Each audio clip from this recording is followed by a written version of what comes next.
Hello everybody, my name is Khatleesi and welcome back to the Great Ace Attorney Chronicles. If you're new to the series, I have a playlist dedicated to the Great Ace Attorney Chronicles over on my channel, as well as several more series at the moment, including Stardew Valley and Ori and the Blind Forest. More series have come, so if you do enjoy the content, your like and subscription are greatly appreciated. Now, let's head back into the game.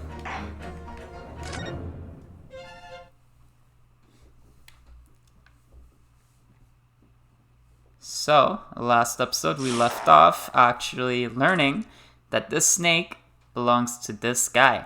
So, we're gonna just continue from there. Let's go ahead and just do our thing. What on earth is such dangerous creature doing on board this ship? Oh, I didn't say? Snake is my friend. His name is Pirosco? Pirosco. Let's call him Pirosco. What? What? Why do you think he was coiled around this guy's head? That snake belongs to you? He escaped from cage when the emergency alarm sounded. I was looking for him. I did not expect to find him in here. Yes, how did that snake get into this cabin? But animals are not permitted on board. Ha! We are at sea for 1 year.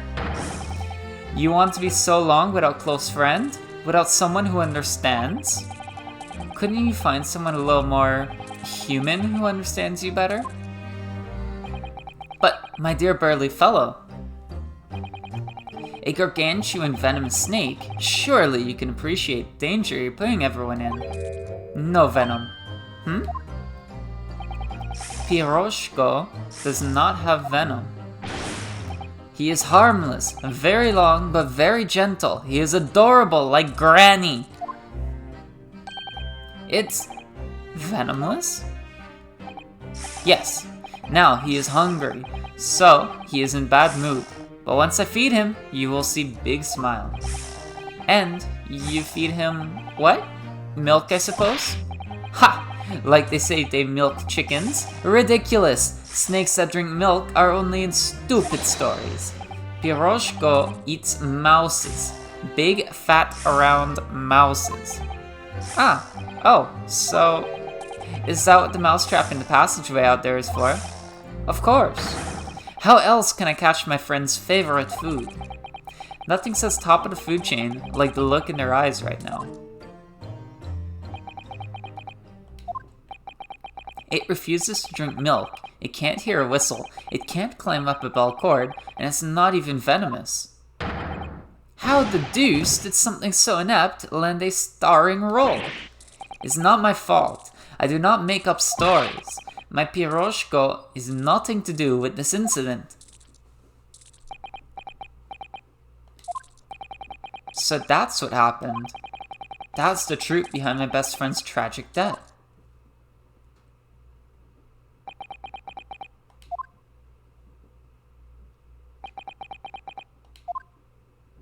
Everybody knows. Can I just say in the meantime that this has been, I mean it's only my second case, but it's my favorite case. Miss Pavlova. I understand the difficult situation you found yourself in, and I do sympathize. But please remember this. A young man lost his life. If you're going to attempt to cover up your guilt with lies, then no matter what the circumstances, I cannot forgive you. But what are you talking about, Miss Mikotoba? What lies? Miss Pavlova just confessed everything. It was just a series of unfortunate events. An accident. Was it? I'm no great detective like Mr. Sholmes. I don't have a gift for knowing the truth. But even I can see that was not the truth. Don't you agree, Mr. Naruhodo? To be perfectly honest, yes. There's a discrepancy in Miss Pavlova's story. I'm sure of it. I just can't quite put my finger on it.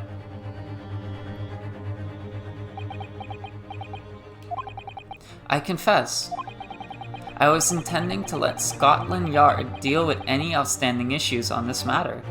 Oh. I am only present here for a very specific reason. The truth is, you, Mr. Naruhodo, are simply a distraction. A distraction?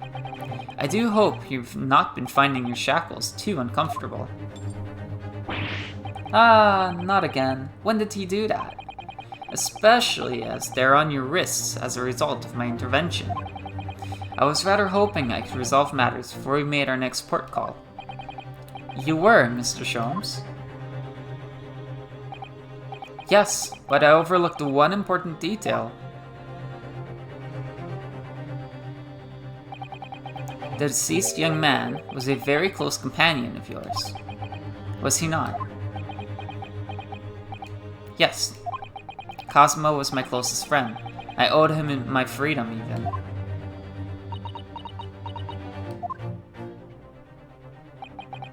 In that case, we must follow to its conclusion. No further distractions. You must uncover the real truth here, Mr. Naruhodo. Yes, whatever that may be. The key to this is the discrepancy in Miss Pavlova's story, I'm sure. If I can chase that down, maybe the truth will become clear. The truth about how you really died. About how that scene in your cabin really came to be.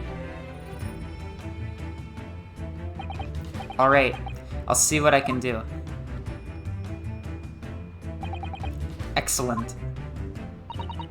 Thank you, Mr. Naruhodo. So then, shall we begin? Yes. What we should ponder first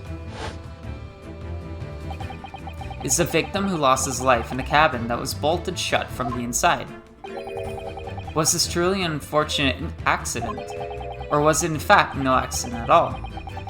That is what we must establish in the first instance. But we've already established it, haven't we? The man tripped over the kitten that had climbed into his cabin via the ventilator. Tragic, yes, but still an accident. Wait, let's just take a step back. It doesn't make sense if that's really what happened, does it? I'm going to have to ask you to spell it out for me, I'm afraid. Yes, it's starting to take shape now. There's a clear contradiction between the facts and Miss Pavlova's story here. The evidence is right there in Cosmo's cabin. It's undeniable. His death couldn't possibly have been a mere accident. Really? Let us show our hand, Miss Naruhodo. Time to present the evidence. The evidence that proves, unequivocally, that the victim's death was no mere accident.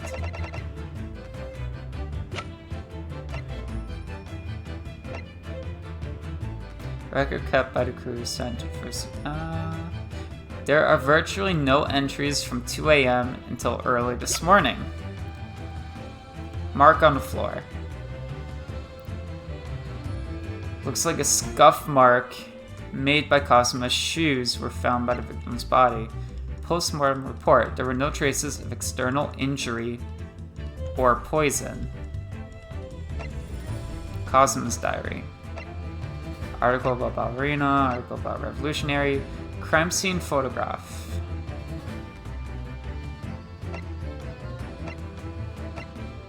Paper seal, university copy.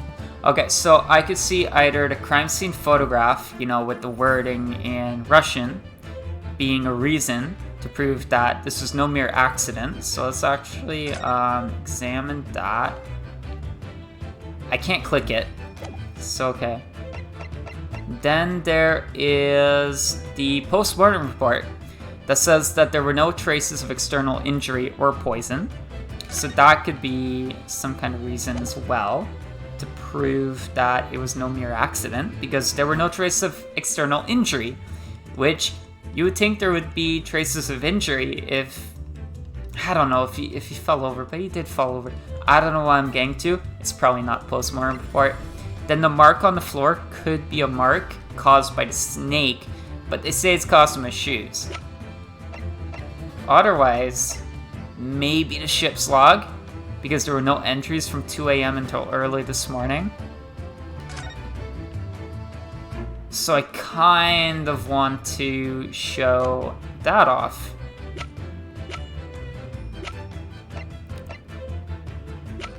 Okay, ship's log, mark on floor, post-mortem report, crime scene photograph. I think this is my best bet right now, ship's log. Yes! What point are you trying to make with that evidence? I'm starting to see how Kazuma's death really happened, I think. That's not it. I think that you are starting to see nothing of the sort, and that was the evidence to prove it. Ugh. Okay.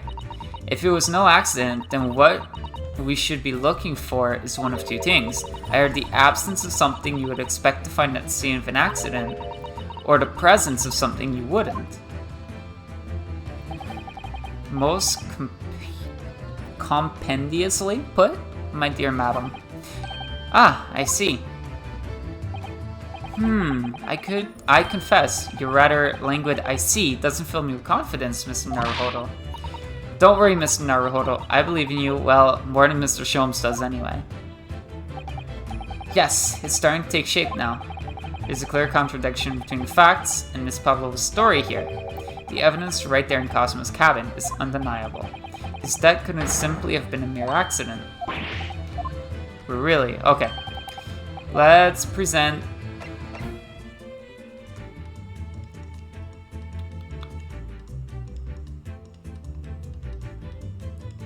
either the crime scene photograph or the mark on the floor. Let's go with this. Let's try a crime scene photograph. The truth is clearly recorded in this photographic print. There's no way that Mr. Asaji could have left this message on the floor. That script, it's Russian, isn't it? Indeed it is. The word written means wardrobe. I see what you mean. Most people would leave a dying message in their native language, Japanese in this case. But maybe he was studying Russian. It is a simple language. He could have picked it up very fast. That doesn't seem likely.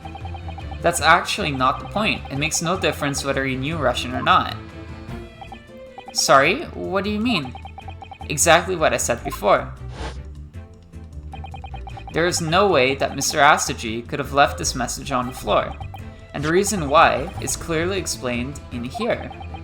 Damage to the cervical vertebrae resulting in instant death. Instant death. Ah. Which means after the victim fell to the floor, he couldn't possibly have written anything, because he was already dead. Okay. That's not the only reason either. There's something else we found in Mr. Asaji's cabin. A remnant of something that couldn't possibly have been there if what Miss Pavlova told us was true. What? So, Susato-san has noticed it too then? Oh, don't make me do it.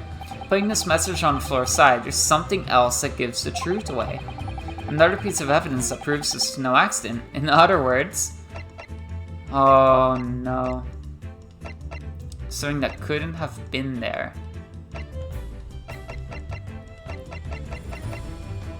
Mark on the floor? Ship's log. Let's go with the mark on the floor. Yes! Yep, that's gotta be it. This piece of broken glass next to the mark on the floor. But that's the glass bell the kitten had around its neck. We already know all about that. It was broken in half when the victim tripped over the cat and fell. So we already have a satisfactory explanation. Where's the flaw in that logic? Unfortunately, there is a very big flaw, a fatal flaw. What? If that's really what happened, then how did one half of the bell end up back here in this cabin? Huh. Yes, remember that we found the other half of the glass bell in that waste paper basket. Would you care to explain that, Miss Pavlova? Oh, no. Both these pieces of evidence clearly point to the same conclusion. That when Mr. Asaji died last night in his cabin, there was someone else in the room. And that same person deliberately arranged the scene to disguise the truth, in order to cover up his or her own guilt.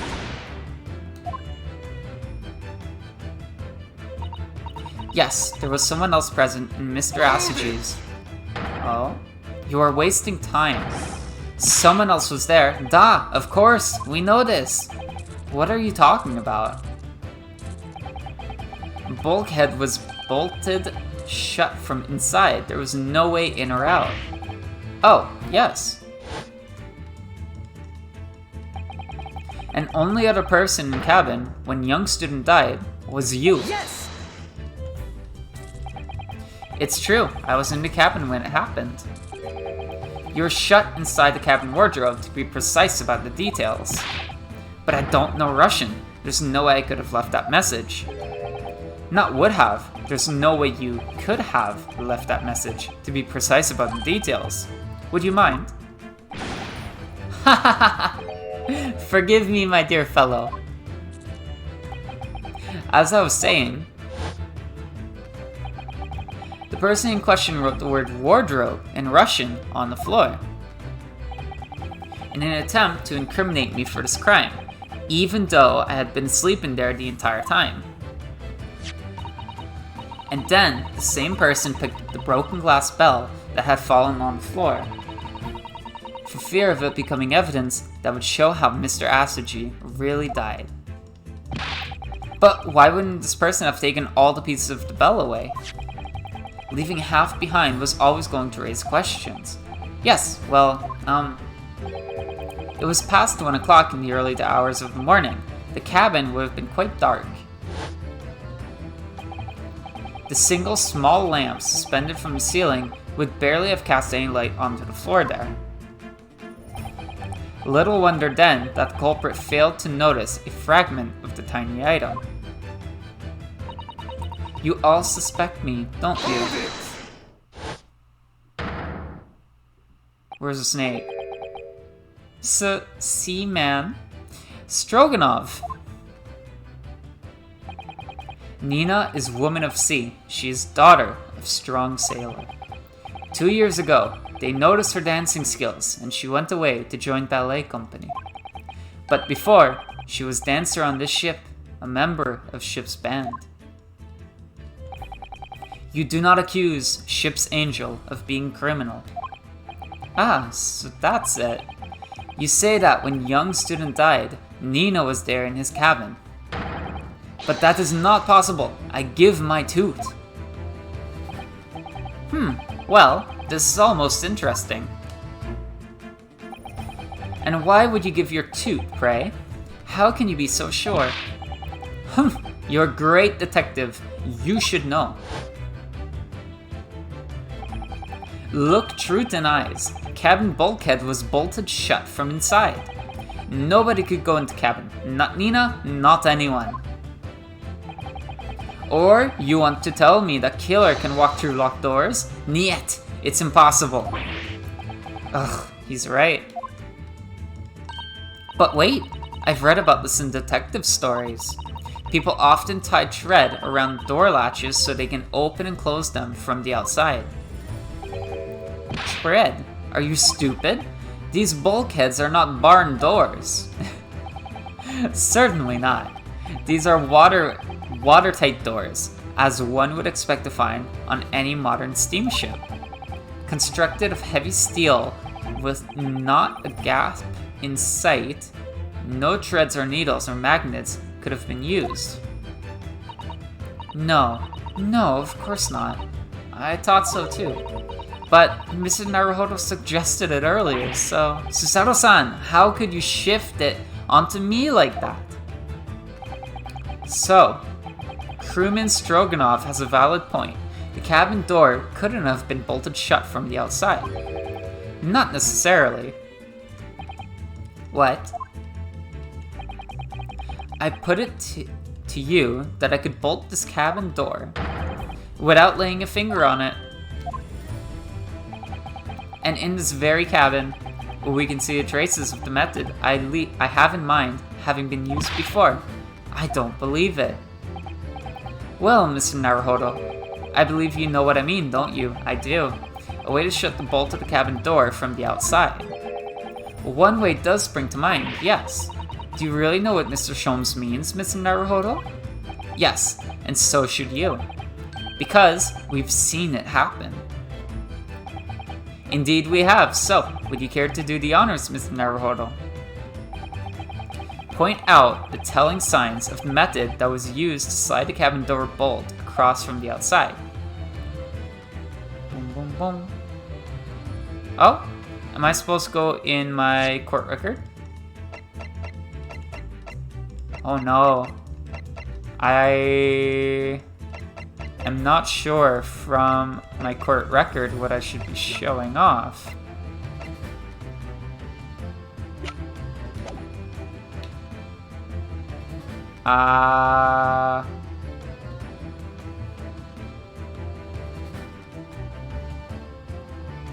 Shoot. Oh, you've got to be kidding me. I know how it happened, but... Point out the telling signs of the method that was used to slide the cabin door bolt across from the outside. Court record. Can I just present... Yes. Look at the book. Okay, thank you. Thank you. Okay, I wasn't sure if I could do that. I thought I had to go into my court record.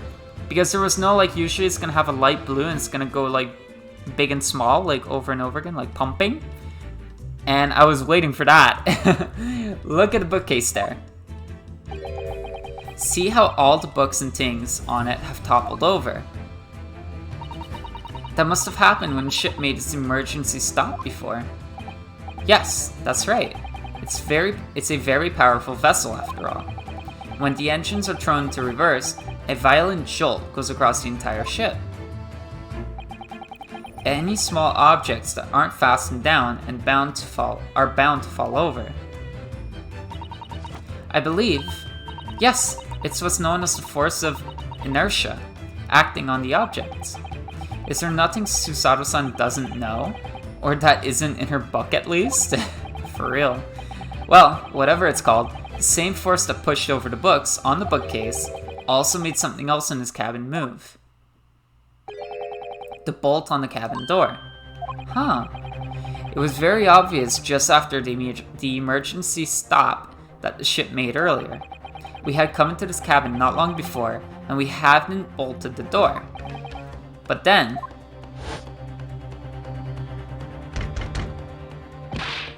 Hello, is anybody in there? Shout if you need assistance. Oh, that sounds like...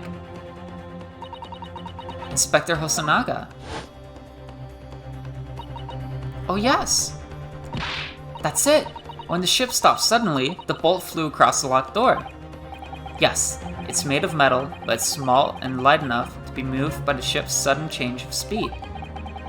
Or the force of inertia, if you would call it that. Are you trying to say that last night, after Mr. Asaji was killed,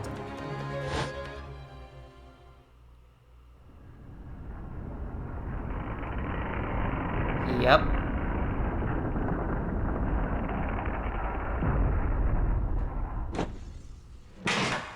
That's what happened. The SS Brea made another emergency stop? When I woke up this morning and looked around the cabin, I thought it looked a little odd. All the books on the shelves had toppled over, and all the ornaments. It was almost as if someone had run their hand across the shelves and deliberately knocked everything over. Oh yes, I remember that. And I stood them all up again, didn't I? Then, when we came into this cabin, we were surprised to see the same thing in here. All the books and everything had toppled over, just like in Mr. Asaji's cabin. Oh my. Do you have anything to say about this, Miss Pavlova? Are you out of your mind? You say Buria made emergency stop. It does seem a little far-fetched. How could that possibly have happened? Unless you're saying that the culprit is actually someone from the engine room. Oh, it is simple enough. Are you forgetting the button in the passageway outside? Used to trigger the emergency alarm? Oh yes, of course. There was a notice, wasn't there, telling you only to press button in times of emergency. On dark nights when the fog is dense, the captain cannot afford to rely on the eyes of his lookout alone. Hence the placement of a number of buttons around the vessel to allow any crewman to raise the alarm. The sort of button one is almost compelled to press to satisfy one's curiosity. Wait, it was you? When the button is pressed, two things happen in the interests of safety. The emergency alarm bell rings, and the vessel comes to a complete stop. As indeed it did a little earlier today.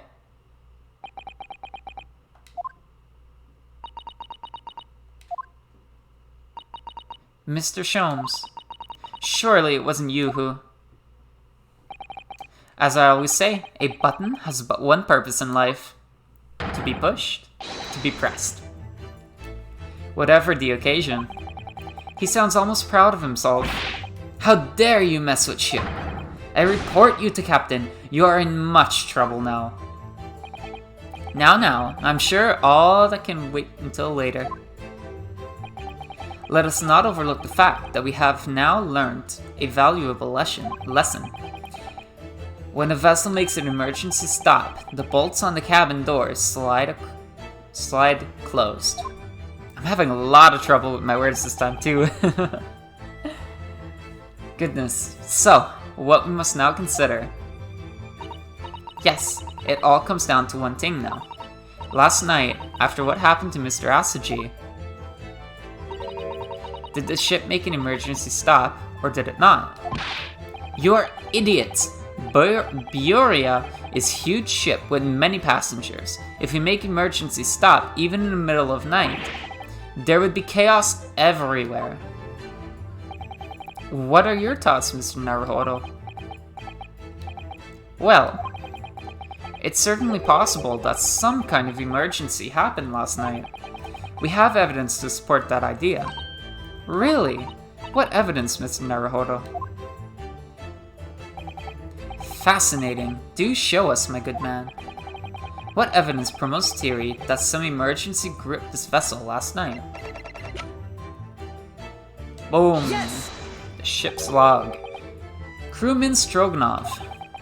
It's your duty to patrol the first-class area of the ship, isn't that right? That is correct. Why?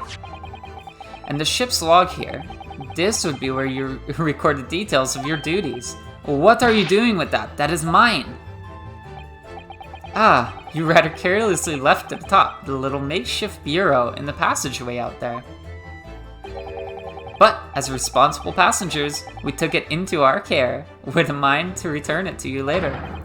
I left it there on purpose. That is where I put it always. The point is, looking at what you usually record, it's clear that under normal circumstances, you write the phrase, "nothing to report," every 30 minutes. But from 2 o'clock last night until first light this morning, nothing was recorded at all. Nothing recorded in the log? That is... because nothing happened. But if nothing happened, you would normally write, "nothing to report," wouldn't you? Indeed so, which tells us that shortly after 2 a.m., something happened, here aboard the SS Buria. Something sufficiently significant to make you forget to fill in the ship's log, in fact. Are you suggesting that the ship really did make an emergency stop in the middle of the night?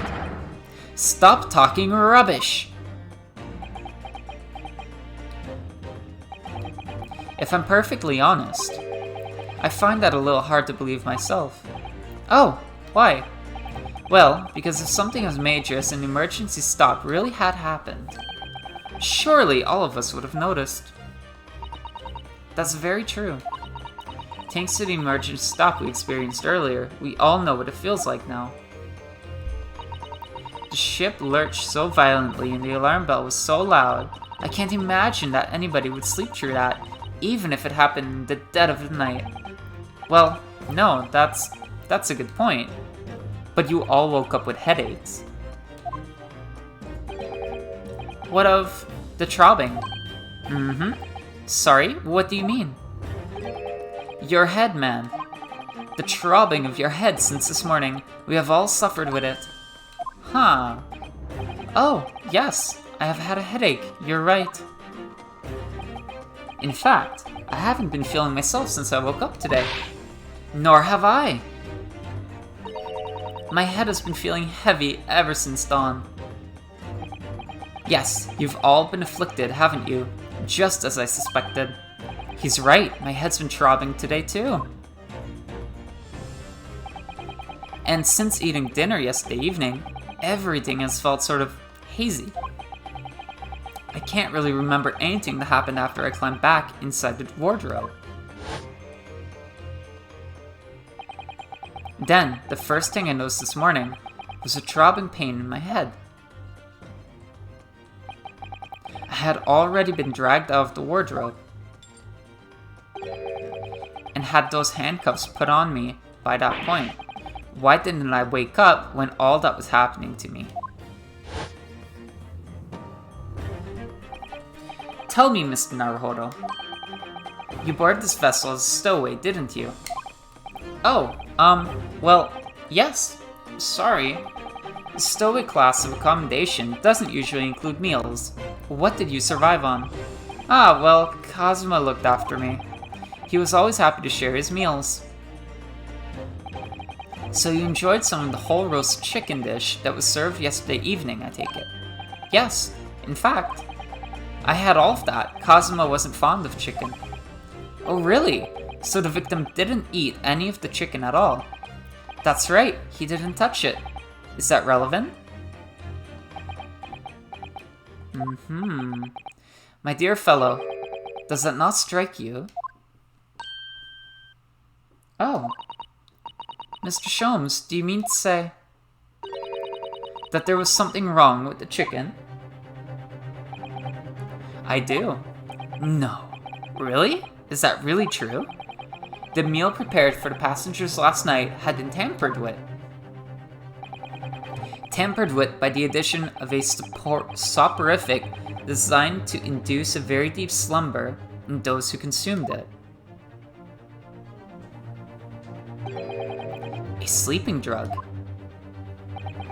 Do you mean whoever did this laced every meal with a sleeping drug so no one would notice the ship's emergency stop? Mr. Naruhodo, of course that's not what Mr. Sholmes means. What a far-fetched idea. Precisely. Lacing every meal of every passenger on board with a soporific drug would certainly be impossible. Unless, that is, every single member of the crew was a conspirator. What? Mr. Sholmes? Well, crewman? Huh? I'm sorry to say that any more deception in this matter will get you nowhere. If you refuse to talk, there would have been an inquiry made through the shipping company, of course. And were that to happen, every member of the crew, and the captain himself, would be hauled over the coals. For aiding and abetting a renegade.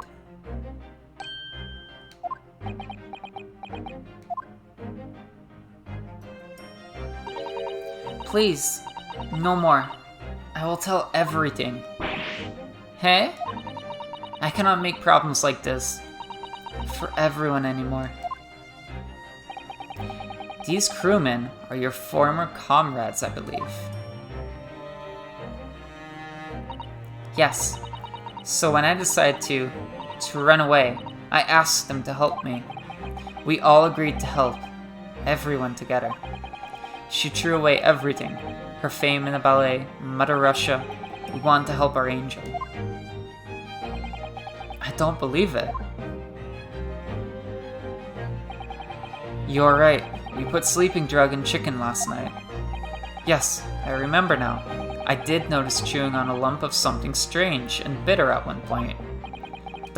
We cannot make all drug. How do you say, dissolve? Huh. Talk about heavy seasoning. At midnight, in waters near Shanghai, we brought our angel on board. She was helped by comrade on shore with small fishing boat. While all the passengers on the SS Berea slept soundly,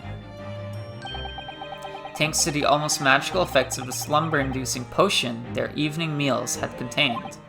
So, if that's what happened, the only people awake on the ship last night were the crew, people who disliked chicken, and the newly boarded passenger, Miss Pavlova. And that means it would have been possible for you. You could have used the emergency stop trick to lock Cosmo's cabin door.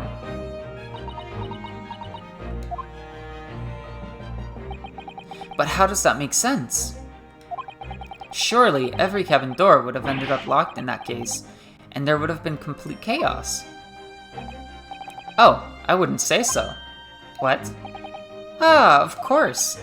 Just like us, all the other passengers have eaten their evening meal of chicken in their cabins, after which they would have been overwhelmed by tiredness because of the sleeping drug. Quite, and accordingly, all passengers were already in their cabins for the night. Yes. The overwhelming majority of passengers would habitually sleep with their cabin doors bolted anyway. And so not one of them would have found it remarkable to find the door locked in the morning. In summary, in order to fasten the bolt of a single cabin door on the ship, the culprit brought the entire vessel to an emergency stop in the early hours of the morning.